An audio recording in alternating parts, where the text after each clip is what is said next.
for joining us for this week's edition of Washington Talk. I'm Connie Kim. North Korea had threatened to go a new way and test its strategic weapon, but remained silent into the new year. The U.S., however, continues to urge North Korea to come out to talks, saying negotiations is the only way out of economic isolation. Today, we discuss what's behind North Korea's silence.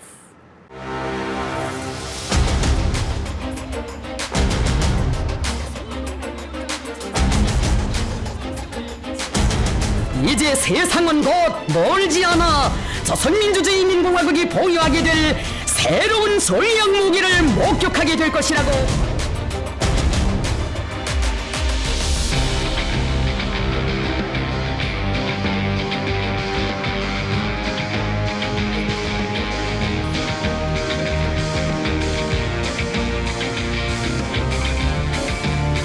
North Korea must understand that its only path out of economic isolation is for it to engage in meaningful, good faith negotiations toward complete denuclearization.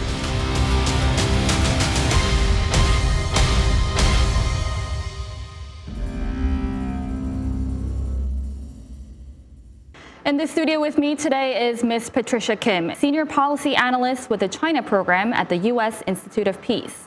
Ms. Kim was a Stanton Nuclear Security Fellow at the Council on Foreign Relations.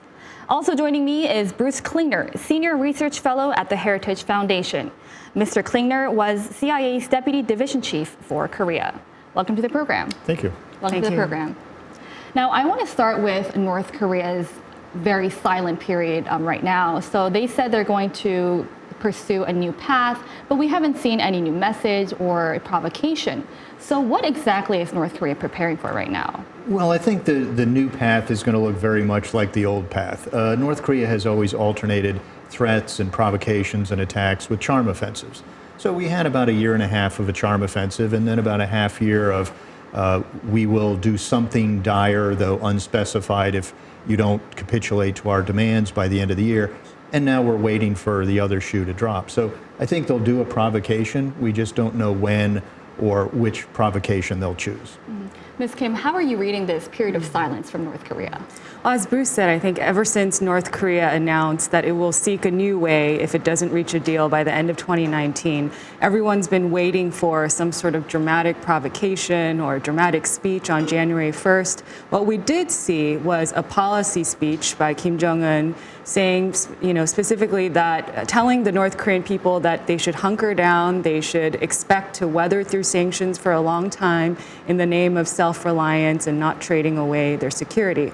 Now, what is North Korea doing? I think at this moment it's taking a wait-and-see approach. It may test an ICBM or nuclear weapon at some point, but I think it's looking around its strategic environment, seeing what's going on in Washington, in Beijing, and looking for that opportune moment. So how long is this wait-and-see approach going to continue for? It's hard to predict these things, and as I said, there's a lot going on in Washington with impeachment and a crisis in the Middle East and so on. Beijing also is very much preoccupied with the coronavirus outbreak, with protests in Hong Kong all last year, and so I think North Korea is waiting to see what the best time is. So it's hard to say exactly when we can expect them to act. So in North Korea, we have a new foreign minister in place. When do you think that North Korea is going to maintain this period of silence? Well, we don't know, but it's a pretty safe bet they're going to do a provocation at some point. They did 26 missile launches last year. All of them are violations of the UN resolutions, and that's the most violations in a year ever by North Korea. Also, North Korea has historically tested or fired fewer missiles in the winter. Liquid-fueled rockets are a bit delicate, so cold weather can actually affect them, if you think back to the Challenger disaster of the American space shuttle program. So it could be because of the weather, or it could be that Russia and China are working on North Korea's behalf at the UN Security Council, trying to get sanctions reduction. So perhaps Pyongyang is waiting to see if that initiative gains traction, and then if it doesn't or when it doesn't, then they may decide to do a provocation. And they can either incrementally move up the escalation ladder, medium range, intermediate range missiles before they go crossing Trump's red line, or they could jump right to an ICBM or a nuke test. In terms of internal messaging, they seem to be emphasizing self-reliance a lot. And we've recently seen Kim Young-hee, the chairman's aunt, in the public eye in the first time in 6 years. So does this have some kind of internal messaging or external messaging? How should we read into this? There's a lot of attention paid to personnel switches and, people disappearing and reappearing in North Korea. Honestly, it's hard to predict what these mean to the outside. It could also be the case that North Korea is using this to signal things domestically. So I don't know how much we should read into it. I mean, at the end of the day, what matters is North Korea's policy. And so that's what we need to watch for. So in this period of silence, do you think that the U.S. should wait until North Korea makes some kind of move in terms of dialogue or provocation? Well, the U.S. has been trying to have dialogue with North Korea, not only under Mr. Begin's time, but all his predecessors would remark that at times when the U.S. was often criticized for refusing to talk with North Korea or setting high preconditions, all of those envoys who had the job before Mr. Begin were saying, I'm trying to talk to North Korea. They're the ones who refuse our phone calls or refuse meetings. So, Mr. Begin and others have said we want to have talks, we want to have diplomacy, we want to have negotiations. It's North Korea who said they rejected working level talks with Mr. Begin after a meeting in Stockholm last year. And then in December, they rejected even the idea of a summit with Mr. Trump. So, we're waiting by the phone. We're knocking on the door and they keep refusing to answer. Do you agree with Mr. Klingner that the U.S. is going to continue to call on North Korea to come out to talks? Yes, I think that is the U.S. policy, that we're ready to engage, especially at the working level. There is a real eagerness, I think, in the State Department to try to sit down with their North Korean counterparts and to figure out a way forward. You really can't do much if you're not talking. And so, yes, I agree with Bruce that our policy hasn't changed. We're ready to engage. I think there's this sense sometimes in North Korea that it's better to do a test or do some kind of provocation to get the world's attention in order to build leverage at the table. But what I would say is that is actually counterproductive because it reduces the political space in Washington, in Seoul, and elsewhere to really engage and find a deal with North Korea. So I would say coming to the table without doing a provocation would be the best way forward. So at a time of deadlock, do you think that North Korea's traditional ally, China, should be stepping up in terms of brokering the talks between the two sides? So I think China has a significant role to play. China is North Korea's treaty ally. It's served as North Korea's economic lifeline for all of these years. So absolutely, and it shares a border with North Korea. So absolutely, China has a role to play. I think China has been relatively not as active in this space because, as I said, there's a lot going on domestically. Xi Jinping has been bogged down with protests in Hong Kong, now this virus. China has been locked in a trade war with the United States as well. So there's a lot on their plate. And so I can see why they're comfortable leaving North Korea on the back burner. Having said that, I think China certainly has a bigger role to play in enforcing sanctions. It has channels with North Korea that it can use to message to bring the North Koreans to the table. So I think Beijing should definitely be playing a greater role. So there are some concerns that China wants to maintain the status quo on North Korea, but not to do more in terms of bringing denuclearization. And we've seen China and Russia propose a resolution at the UN trying to ease sanctions. How do you assess China's, actions in terms of denuclearization efforts? It's pretty consistent with what Beijing has done over the years. And they act like North Korea's lawyer in the UN Security Council. And they've, turned a blind eye to a lot of sanctions violations that are occurring through Chinese entities or on Chinese soil. So, true to form, they in Moscow right now are saying, well, we're not making any progress on negotiations, so once again, the U.S. and others should offer concessions. The sanctions are all a reaction to North Korean behavior, and until that behavior changes, then the sanctions should remain in place, in my view. I want to take a look at a State Department's official's comments saying that the U.S. administration is going to continue to pursue a steady, slow, and patient diplomacy on North Korea. So do you think that this kind of stance right now is a change from the beginning of the administration? No, I mean, I don't know if that's a change. As we discussed, I think there is a desire to do working level talks. Perhaps, earlier in the administration, there was a lot of excitement about what leader to leader level summits might unlock. I think we learned from the last two summits between President Trump and Kim Jong-un that, if you don't really have the groundwork before these summits, then it's hard to come out with a deal.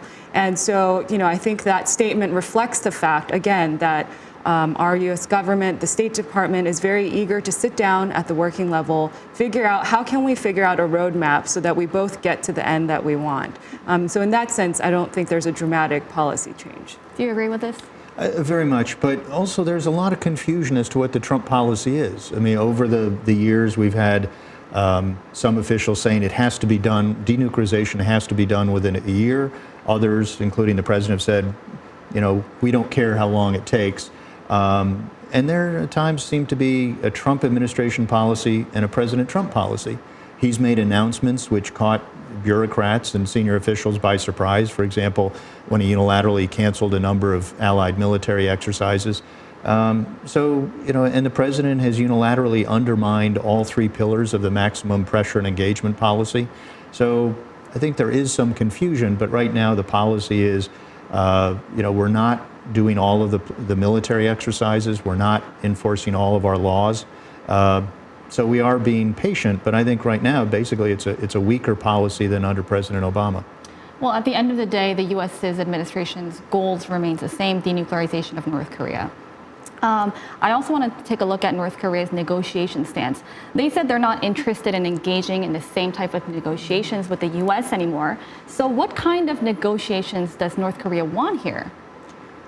Basically, they want a win-win outcome where they win twice. They're looking for, in essence, a capitulation by the U.S. They said we have to take steps to prove we don't have a hostile policy, and their definition of that changes, but it's usually a pretty long laundry list of items, everything from, removal of all UN and US sanctions, cancellation of all military exercises, reduction or removal of US forces, sort of the list goes on and on. So, they have a Rolodex of demands that one of them tends to be the top the top demand at the time, but the overall list is quite long. Mm-hmm. Then do you think the U.S. is going to accept North Korea's demand to withdraw their hostile policies against North Korea? Well, their claim of hostile policies on the U.S. Sure. So, I think, all of the demands that Bruce listed out, a lot of times you can sort of boil it down to the fact that North Korea wants economic sanctions relief first, and it wants some sort of tacit recognition as a nuclear power. And on those issues, the United States is not going to budge. I think we've made it clear that sanctions relief cannot come before North Korea comes to the table. It needs to be something that we map out together at the table. So in that sense, I don't think the United States has any interest in accepting that sort of proposition by North Korea. Mm-hmm. So this year we are looking ahead of a presidential election. Are you concerned that President Trump might settle for a not good enough deal or another summit with North Korea to contain its provocations? I'm always concerned that any U.S. president is going to have a bad or a small or a flawed agreement. We've had 8 failed agreements with North Korea in the past. None of them were as extensive and carefully crafted as, say, the arms control treaty we had with the Soviet Union and the Warsaw Pact. The election, I don't think, is going to revolve around a North Korea deal, but North Korea may feel that it does. So they've commented on the U.S. presidential election several times. I don't remember them doing that in the past. So I think they feel they have leverage, even though it really isn't going to have an impact on the U.S. election. Mm-hmm. How do you think North Korea is going to use the presidential elections to their advantage? I'm sure they're looking at the domestic politics in Washington, and I'm sure that is having some kind of calculations behind their strategies, right? Well, North Korea may be looking at the presidential election period as a period where they feel, President Trump needs to show some sort of progress, so he may be eager to rush to a deal. Honestly, I'm not really sure if that's the case. And if anything, I think the presidential election period is difficult for North Korea because it shifts the attention away from them towards other issues, towards domestic issues. So I'm not really sure if trying to manipulate the elections to squeeze more out of this situation is necessarily going to work in their favor. Mm-hmm. Before we go, I want to ask both of you, at this current deadlock, then what should the U.S. do in terms of making a breakthrough or in terms of making an opening on talks with North Korea? What should the U.S. do? Well, I don't know how much the U.S. has left to do in the sense that we continually leave our door open. We say we want to engage at the working level, and I think that's the right thing to do. And you need to have a willing partner on the other side. In my view, has often been is that when North Korea is refusing to move forward or comply, and we have a stalemate, people tend to say, well, what more can the U.S. offer? What other concession can we make? What other law can we violate? And that's not the right policy. It's like a bank robber and a policeman is saying, well, the bank robber is still misbehaving. What more could the policeman do to make the robber feel less threatened? And that's not the right policy. All right, we'll leave it here for now and move on to our next segment.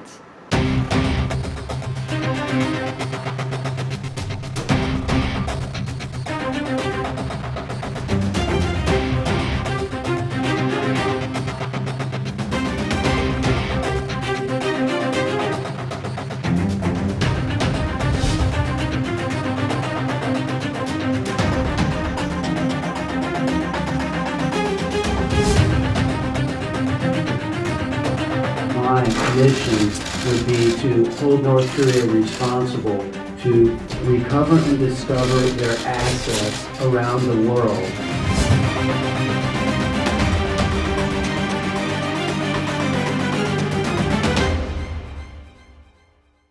A German court has ruled that the hostel located on the grounds of the North Korean embassy in Berlin must close down. The court says its operations breach sanctions aimed at stopping the flow of hard currency to Pyongyang. What impact will this have on North Korea's other foreign assets abroad? So, Ms. Kim, how did you assess this German court's ruling on the shutdown of City Hostel? I think it was a small but important step on starting to enforce sanctions that have been passed at the UN. From what I understand, the North Korean embassy was making about $50,000 a month on leasing out its property. So that in the grand scheme of things, that's not that much money. However, I think this ruling and this effort to shut down this hostel is a good step forward in showing the world that we have the will to enforce sanctions that have been passed at the UN. How did you read this German court's I ruling? agree. It's not a make or break issue for the regime, but certainly when any violation comes to public attention, if you don't act on it, then you're really sending a signal of compliance or not obeying the law and really just giving North Korea a benefit. So particularly once any entity is exposed, you really have to go after them just to enforce the law. Mm-hmm. Is it normal for an embassy to be leasing out property for entities for commercial purposes? I don't know, but I wouldn't think so. It seems to be inconsistent with the purpose of an embassy for diplomacy.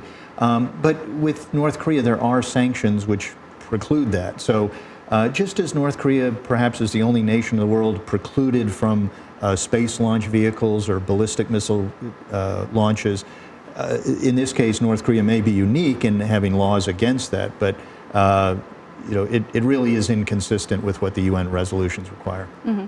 And we've seen the UN panel of experts pointing out other cases, other similar cases where North Korean embassies are leasing out property for other commercial purposes. So what kind of a message do you think this ruling will send to those countries? Mm-hmm.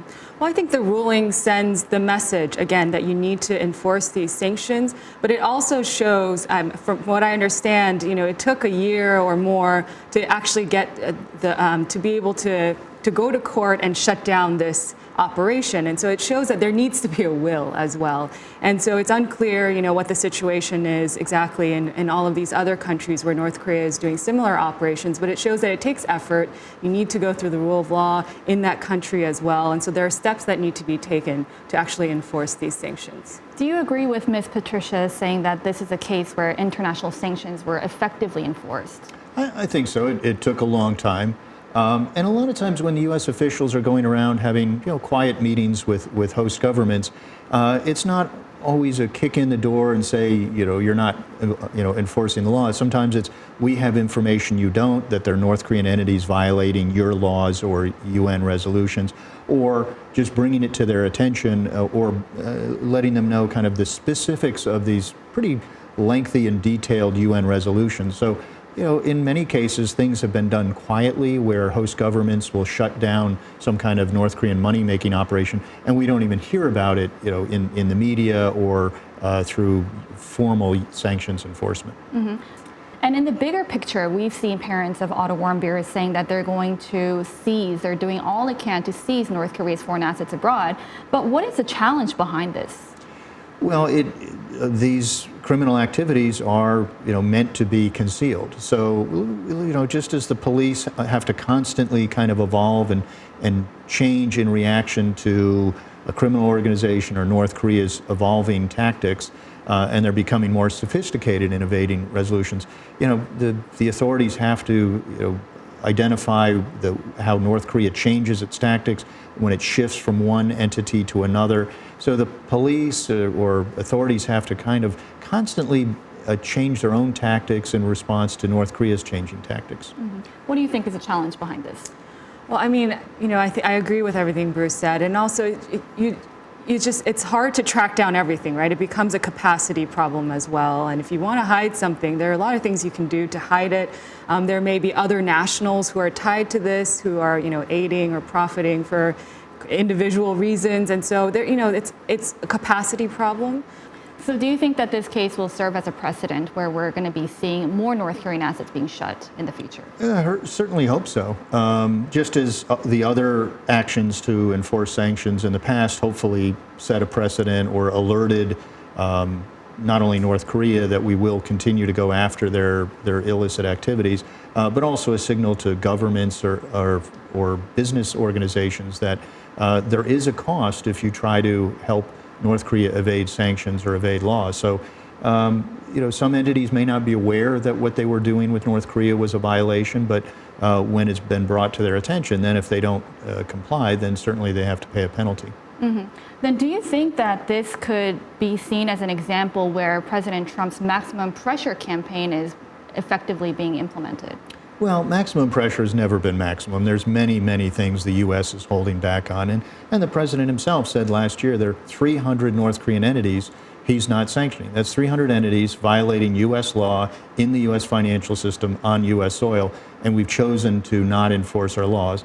And Congress sent a list of 12 Chinese banks, including the 4 largest in the world, which they feel are committing money laundering crimes in the U.S., and the White House has taken action against none of them. And the list goes on. But President Trump does say that they've never lifted any sanctions. Well, we have not formally rescinded executive orders or reversed U.S. legislation, but they have not fully implemented U.S. law. All those examples I just cited. President Trump reversed Treasury Department's actions against 2 Chinese shipping companies that were violating UN sanctions. So they've taken actions against U.S. law enforcement measures, and they've also not fully implemented them. All right, we'll leave it here for now and move on to our next segment. Now time for the photo moment to look at an interesting North Korea photo of the week. Today we see North Korea's Korean Central Television showing preventative measures for the coronavirus. North Korea is on high alert to contain the spread of the virus, urging people wash their hands after coughing or sneezing and before eating, especially because there are concerns that their medical infrastructure are not good enough to prevent the spread of the viruses. What do you make of this photo? Well, they're certainly doing not only kind of safe sanitary practices, but they've closed their border with China. So very drastic measures in response to right now the very real worldwide concern about this new virus as everyone's trying to figure out how to prevent its spread. So perhaps drastic steps in closing a border, but they are trying to prevent the virus from getting into North Korea. Ms. Kim? I mean, I think this photo shows that, we're all humans, we're all concerned about the coronavirus, we're all concerned about new diseases, and so it shows a commonality and an interest in health. They have taken drastic measures to try to shut down their border, but I understand that Russia has done that as well. And so, I think it just shows that that there are some commonalities there. All right, thank you, Ms. Kim. Thank you, Mr. Klingner. Thank you. Thank you. That does it for today's Washington Talk and from all of us here at Voice of America. Thank you for watching. This has been Connie Kim.